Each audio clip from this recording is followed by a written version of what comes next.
Picture this: Madison Square Garden, 1982. 20,000 screaming fans. The lights dim. Queen takes the stage. But what nobody in that arena knew was that in exactly 3 hours, Freddie Mercury would be locked in his hotel room, making the most important phone call of his day. Not to a lover, not to his manager, not to the press, to his cats.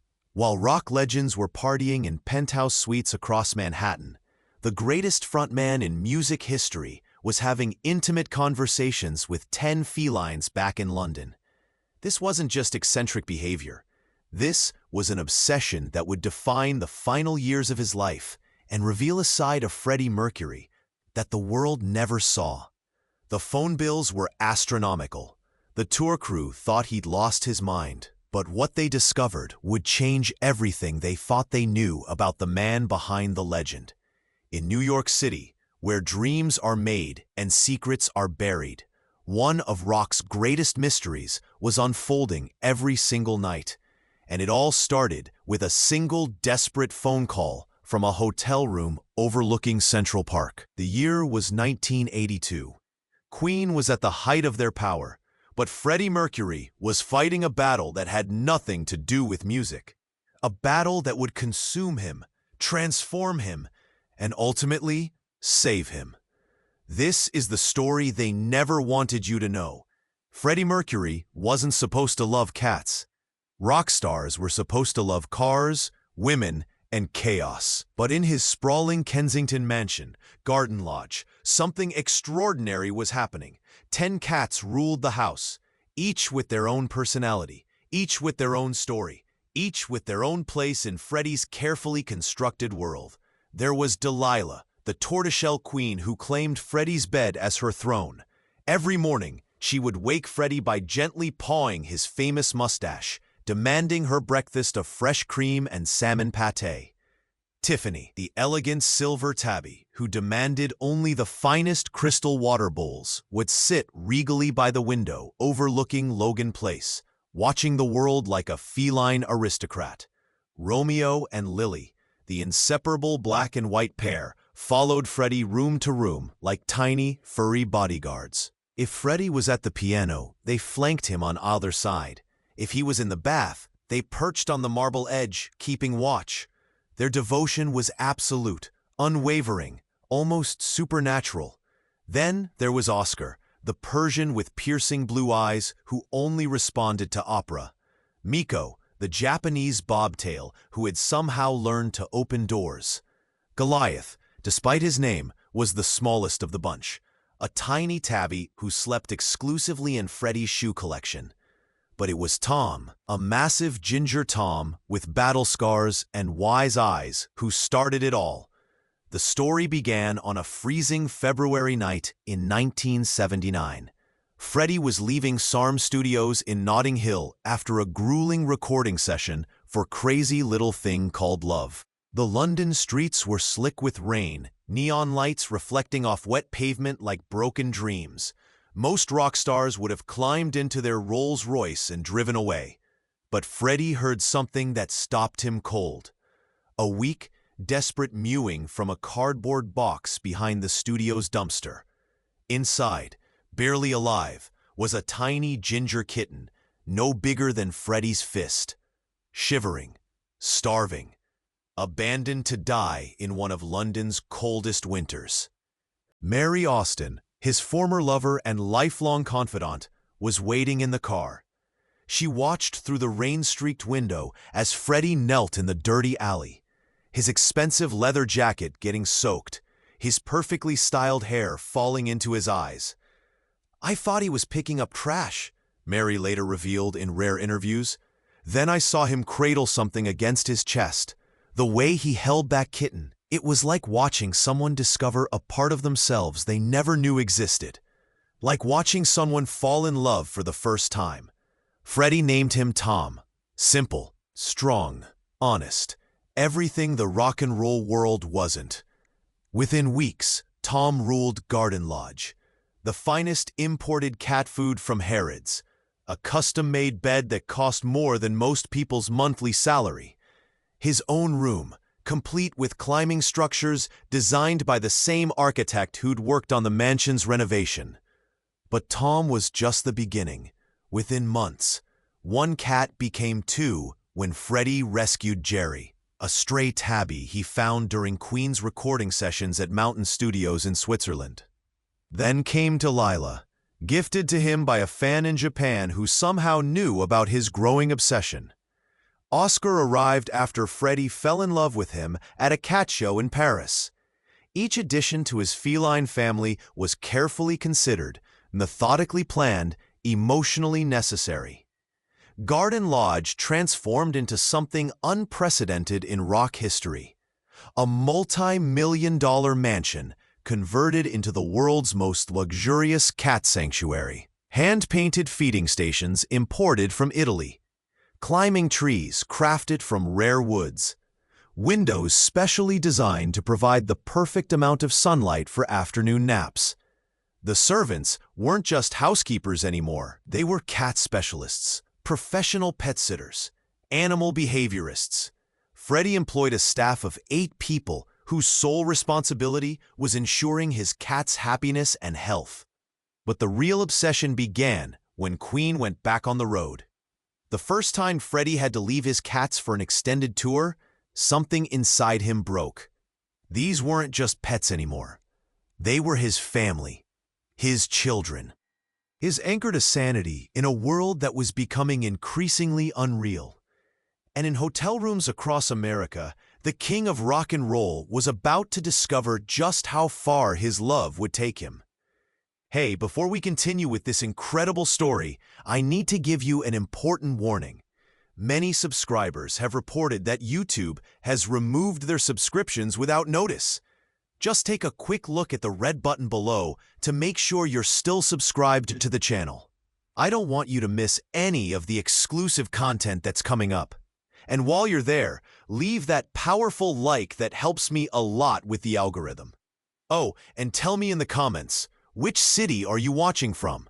I love getting to know every amazing person who is part of this community. Your participation makes all the difference. Let's interact. The Warwick Hotel, Manhattan, October 15th, 1982. 42nd floor. Central Park sprawled below like a dark ocean in the city's glittering heart. Freddie's hands shook as he dialed the international number. It was 2:47 a.m. in New York. 7:47 a.m. in London. The phone rang once, twice, 3 times. "Mary, it's Freddie. Are they awake? Can you put Tom on?" What happened next defied everything the music world thought they knew about rock stars. Freddie Mercury, the man who commanded stadiums with 70,000 screaming fans, spoke to his cat in baby talk for 27 minutes. "Hello, my darling boy. Daddy misses you so much. Are you being good for Mary? Are you eating your breakfast like a good boy?" From the phone in London came a deep, rumbling purr. Tom's distinctive motor-like sound that Freddie could recognize from 1,000 miles away. The tension in Freddie's shoulders immediately melted. His breathing slowed. The frantic energy that followed every Queen concert began to fade. Joe Finelli, his personal assistant, traveling with the tour, listened from the next room in disbelief. The connecting door was thin, and Freddie's voice carried through the expensive hotel walls. He was having full conversations, Joe later confided to close friends, sworn to secrecy for decades. Asking about their day, telling them about the concert, the crowd, the energy, promising he'd be home soon. But it wasn't just talking. It was intimate, like a parent talking to their child. But the conversation with Tom was just the beginning. "Now put Delilah on, darling. I know she's there. I can hear her little meow." For the next 45 minutes, Freddie spoke to each cat individually. He had different voices for each one, different topics of conversation, different terms of endearment. With Delilah, he was romantic and passionate. "My beautiful queen, are you sleeping in Daddy's spot? Keep it warm for me, darling." With Oscar, he spoke in operatic tones, sometimes breaking into actual arias, that made the Persian purr with contentment. With the younger cats, Romeo and Lily, he was playful and silly, making kissing sounds and promising new toys when he returned. It wasn't just talking. Freddie had developed an entire system. Before leaving for the American tour, he'd spent 3 days recording personalized messages for each cat, different messages for different times of day. Good morning messages, afternoon comfort sounds, bedtime lullabies. Mary would play them throughout the day on a special sound system Freddie had installed throughout Garden Lodge. But the live phone calls? Those were sacred, non-negotiable, the most important part of Freddie's day. Hotel phone bills from that tour, later discovered by music historians, reveal the shocking truth.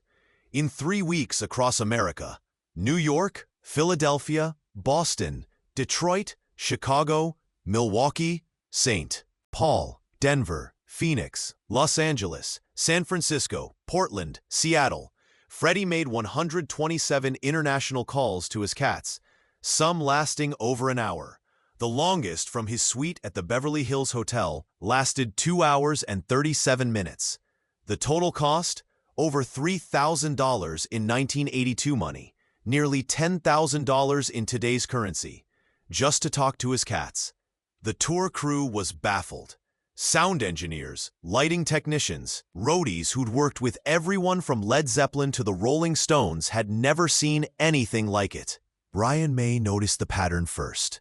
Every night, like clockwork, Freddie would disappear after the show. Not to party, not to meet fans or music industry executives, not to explore whatever city they'd conquered that evening. Freddie would disappear after every show. Brian revealed years later in interviews he gave only after Freddie's death. We thought he was meeting someone, a secret lover maybe, some mysterious romantic rendezvous. Turns out he was meeting someone, 10 someones, with whiskers and purring motors and unconditional love. Roger Taylor was the first to crack the code. After the show in Chicago, he followed Freddie back to the hotel, waited in the hallway, listened through the door. I heard him talking in that special voice he used with children, Roger later admitted, but there was no child in the room, just Freddie, alone, speaking to someone who couldn't answer back, at least not in words. The crew started calling them the cat calls. What they didn't realize was that these conversations were keeping Freddie sane.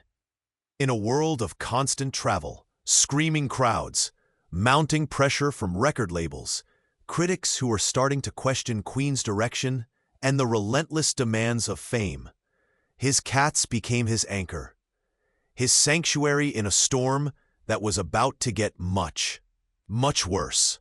But in those hotel rooms, speaking to his beloved feline family across an ocean, Freddie found something he'd been searching for his entire life. Peace. At least for an hour or two, every single night. By 1984, the obsession had reached new heights that shocked even Freddie's closest friends. He wasn't just calling his cats anymore. He was managing their entire lives from thousands of miles away, orchestrating every detail of their daily existence with the precision of a military operation. Garden Lodge had been transformed into something unprecedented in celebrity history. Not just a luxury cat hotel, but a feline kingdom, with Freddie as its devoted, obsessive monarch. He hired a full-time cat sitter, then 2, then 3. Dr. Elizabeth Morrison, a veterinarian who specialized in feline psychology. Sarah Phillips, a professional animal behaviorist. Janet Kumar, whose only job was to document the cat's daily activities through photographs and detailed written reports. The reports were extensive, 20-page documents detailing what each cat ate, when they slept, their moods, their interactions with each other, any unusual behaviors. These reports were faxed to Freddie wherever Queen was performing, sometimes multiple times per day. But the real transformation was architectural. Garden Lodge now resembled a luxury cat resort more than a rock star's mansion. Climate-controlled environments calibrated to each cat's preferences. Tom preferred it slightly cooler, so his favorite room was kept at exactly 68 degrees. Delilah liked warmth, her special sunroom maintained at 74 degrees. Gourmet meal schedules were posted in the kitchen like a high-end restaurant. Breakfast: fresh Scottish salmon for Tiffany, imported Japanese tuna for Miko, organic chicken liver pâté for Oscar. Each meal served on fine china, because Freddie insisted his cats deserved the same quality he demanded for himself. A house photographer had been hired specifically to document the cats' lives. Professional-grade equipment, lighting setups, hundreds of photos taken daily and express mailed to Freddie on tour. But in America, during Queen's massive Works tour, something darker was emerging. The tour was Queen's most ambitious yet. Sold-out arenas from coast to coast, critical acclaim for their new sound, financial success beyond their wildest dreams. But for Freddie, every night was becoming a battle against an enemy he couldn't see or fight: cat anxiety. He began having panic attacks before shows. Not stage fright. Freddie had conquered that demon years ago. This was something entirely different. A crushing fear that something would happen to his cats while he was thousands of miles away, unable to protect them. The phone calls increased. 3 times a day became 5, then 7. Sometimes he'd call just to hear them purr, just to confirm they were alive and safe. Hotel room service at the Beverly Wilshire reported strange requests. Freddie demanded that phones be installed in the bathroom, the bedroom, and the sitting area. He needed to be able to reach his cats from anywhere in the suite at any time. Crystal Gale, the country music star who opened for Queen in several cities, witnessed Freddie's increasingly elaborate pre-show routine. His dressing room looked like a shrine, she revealed years later. Polaroid pictures of all his cats taped to the mirror, professional photographs arranged on a special table. He'd talk to each picture before going on stage, touching them gently, asking for their blessing, like they were giving him permission to perform. But the turning point came in Los Angeles, the Forum, March 21st, 1984. 20,000 fans were on their feet, singing along to Somebody to Love. Freddie was in his element, commanding the stage with that supernatural charisma that made him the greatest frontman in rock history. Then, mid-verse, he stopped singing. The band continued playing, thinking it was a planned dramatic pause. But Freddie wasn't being dramatic. He was frozen. His face had gone pale. His famous confidence had evaporated. He walked off stage. 20,000 fans watched in confusion as the music continued without their leader. The song faltered. The band looked at each other in panic. Roger Taylor kept the beat going, hoping Freddie would return. The show stopped for 12 agonizing minutes. Roger Taylor found him in the wings, sobbing like a child. The king of rock and roll, reduced to tears by an invisible fear. "I can't feel them," Freddie whispered, his voice breaking. "Something's wrong. I can't feel my babies. They're in danger. I know they're in danger. Feel them? Freddie, they're 3,000 miles away." "I can always feel them," Freddie insisted. "Always. When they're happy, when they're safe, I can feel it. But right now, nothing." Something's happened. The show resumed. Freddie pulled himself together, put on the performance of a lifetime. But something fundamental had shifted. The connection to his cats wasn't just emotional anymore. It was becoming psychic, desperate, potentially dangerous. After the show, Freddie called London 14 times before reaching Mary Austin. Everything was fine, all cats accounted for, safe and sleeping. But Freddie didn't believe it. He demanded to speak to each cat individually, to hear their purrs, to confirm their voices. The call lasted 4 hours. Back in London, his monthly expenses were reaching astronomical levels, not just for cat care, but for his peace of mind. Daily veterinary checkups transmitted by phone while he toured. Live video calls using the latest satellite technology, costing thousands per hour.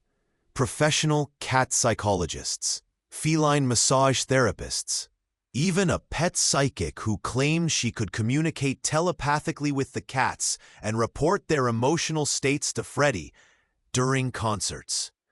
The man who sang about being the champion of the world was becoming a prisoner of his own love. And the worst was yet to come. Las Vegas, Caesar's Palace, September 1984. The desert city shimmered with neon dreams and broken promises. Queen had just delivered a thunderous performance of We Will Rock You to a sold-out crowd of 17,000 screaming fans. The energy was electric, the applause deafening, the night perfect, until it wasn't. Freddie was still in his stage clothes, sweat-soaked and triumphant, when his assistant Peter Freestone rushed into the dressing room with a look of pure terror. "Freddie, you need to call Mary immediately. Emergency." The color drained from Freddie's face. In that moment, surrounded by the chaos of post-concert celebration, he knew something had happened to one of his cats. In his penthouse suite overlooking the Strip, Freddie's world collapsed with a single phone call. Tom was missing. His first cat, his orange guardian angel. The ginger Tom who had started it all in that London alley 7 years ago. Gone. Vanished from Garden Lodge without a trace. He was there this morning. Mary's voice was shaking through the international connection. "I fed him breakfast. He was sunbathing in his favorite spot by the window. Then this afternoon, nothing. We've searched everywhere, Freddie. Every room, every corner, the garden, the entire neighborhood. For 3 days, Freddie couldn't eat, couldn't sleep, could barely perform. The transformation was shocking to witness. The confident, commanding performer who could mesmerize 20,000 people became a broken man, pacing his hotel suite like a caged animal, calling London every 30 minutes for updates that never came. He hired private investigators in London, 3 different agencies working around the clock, offered a $10,000 reward, an astronomical sum in 1984, had missing cat posters professionally printed and plastered across every street in Kensington, Chelsea, and Notting Hill. The posters were heartbreaking. Professional photographs of Tom in various poses, Freddie's personal phone number, a desperate plea that read, "Tom is not just a cat. He is family. Please help bring him home." I watched a man who could command any audience completely fall apart over a cat, said Paul Prenter, his personal manager at the time, in interviews given years later.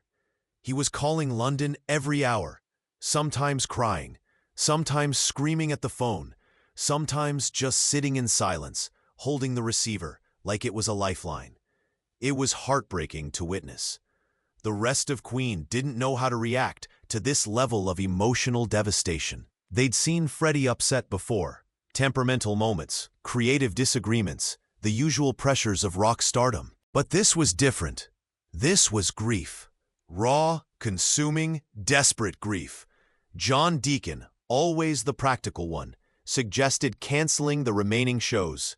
"The man can barely stand up," he argued during a tense band meeting in Rogers' suite. "How can he perform?" Brian May worried about Freddie's mental state, calling their longtime friend and psychiatrist, Dr. Athanasios Kalaitis in London, for advice on how to help someone through this kind of crisis. Roger Taylor just listened as Freddie's hotel room echoed with desperate phone calls throughout the night. The walls were thin, and Freddie's anguish carried through the expensive penthouse like a haunting melody. "I failed him," Freddie kept repeating during one particularly harrowing call. "I wasn't there to protect him. I promised I'd always be there, and I failed him." The guilt was consuming him. Every decision he'd made suddenly seemed wrong. Going on tour, leaving his cats, choosing fame over family, the success that had once felt like triumph now felt like betrayal. On the second night, Freddie refused to go on stage. For the first time in Queen's career, They had to cancel a show due to the frontman's emotional breakdown. The official statement cited exhaustion, but everyone close to the situation knew the truth. Freddie Mercury, the man who had never missed a performance, who had sung with pneumonia and performed with broken bones, couldn't face an audience while his cat was lost and possibly suffering. But on the fourth day, something miraculous happened. The phone in Freddie's suite rang at 6:47 a.m. Las Vegas time. Mary Austin's voice was shaking, not with fear this time, but with overwhelming joy. "Freddie, he's home. Tom's home. He's here. He's safe." The relief was immediate and overwhelming. Freddie collapsed into his chair, sobbing with gratitude, his hands shaking so violently he could barely hold the phone. Where was he? Where was my boy? He was hiding in Mrs. Henderson's garden shed next door. He must have gotten scared by something and bolted through a hole in the fence. He's been hiding there for 4 days. She found him this morning when she went to get her gardening tools. He's thin and scared, but he's fine. He's purring, Freddie. He's home and he's purring. For the next hour, Freddie spoke to Tom through the phone. The conversation was heartbreaking and beautiful. A man and his cat, separated by an ocean, but connected by love so pure it transcended distance. "Daddy's sorry, my beautiful boy. Daddy's so sorry he wasn't there. But you're safe now. You're home now. Daddy loves you more than all the stars in the sky." From London, through an international phone line, came the deep, rumbling purr that Freddie had been desperate to hear, the sound that meant everything was going to be okay. That night's show was magical. Freddie performed with an intensity and emotion that left the audience speechless. Every song seemed personal, meaningful, connected to something deeper than entertainment. But after the final encore, instead of his usual celebration, Freddie made his most important phone call of the day. Not a quick check-in this time, not a brief conversation to ease his anxiety. For 3 hours, Freddie spoke to his cats. Not because he was happy, though relief flooded through every word, but because he was afraid, terrified of losing them, terrified of losing himself. The obsession had reached its absolute peak, but the real transformation was just beginning, and it would change everything about how Freddie Mercury understood love, loss, and what really mattered in life. Garden Lodge, London, December 1984. Freddie returned from the American tour a changed man, but not in the way anyone expected. Instead of scaling back his cat obsession, he embraced it completely. He commissioned a professional portrait of each cat, hired a live-in veterinarian, built an outdoor cat sanctuary that cost more than most people's houses. But the most shocking change was yet to come. Freddie began writing songs about his cats. Not metaphorically, literally. Delilah, released on Queen's 1991 album Innuendo, was a love song to his tortoiseshell queen, complete with meowing vocals that Freddie insisted on recording himself. "You make me so very happy," he sang, "when you cuddle up and go to sleep beside me." Critics called it career suicide. Fans were confused, but Freddie didn't care. For the first time in his career, he was being completely authentic. The phone calls continued, but they changed. Instead of desperate check-ins, they became creative collaborations. Freddie would play new melodies over the phone, convinced his cats could provide musical inspiration.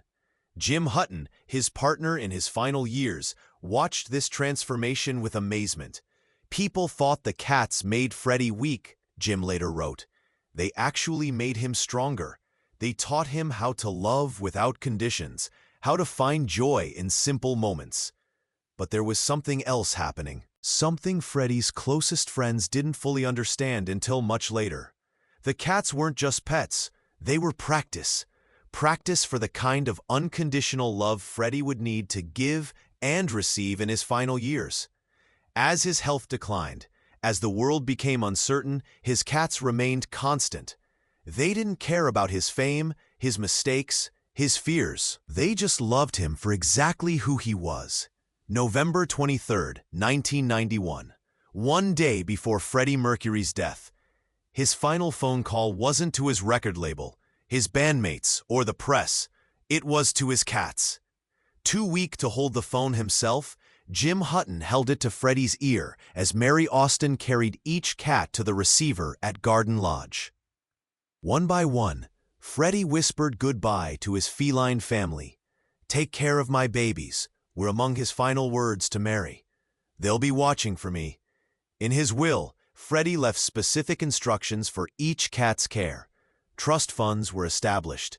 Guardianship was carefully arranged. He even recorded personal messages for each cat, to be played if they seemed distressed after his passing. But here's what the world didn't know until years later. Those late-night phone calls from tour, those weren't just about missing his pets. They were Freddie Mercury learning how to be vulnerable, learning how to express love without shame, learning how to find meaning beyond the spotlight. In a life filled with performance and pretense, his cats taught him authenticity. Today, visitors to Garden Lodge still report something extraordinary. Sometimes on quiet evenings, you can hear what sounds like purring from inside the house. The neighbors say it's just the wind. Cat lovers know better. Freddie Mercury spent his final years calling his cats from around the world. But maybe, just maybe, he's still making those calls. From somewhere beyond the spotlight, beyond the stage, beyond the legend. Because true love doesn't end with death. It echoes, it purrs, it continues in ways the world can never fully understand. The greatest frontman in rock history taught us how to rock, but his cats taught him something even more important. They taught him how to love, and perhaps that's the most beautiful song he ever learned to sing.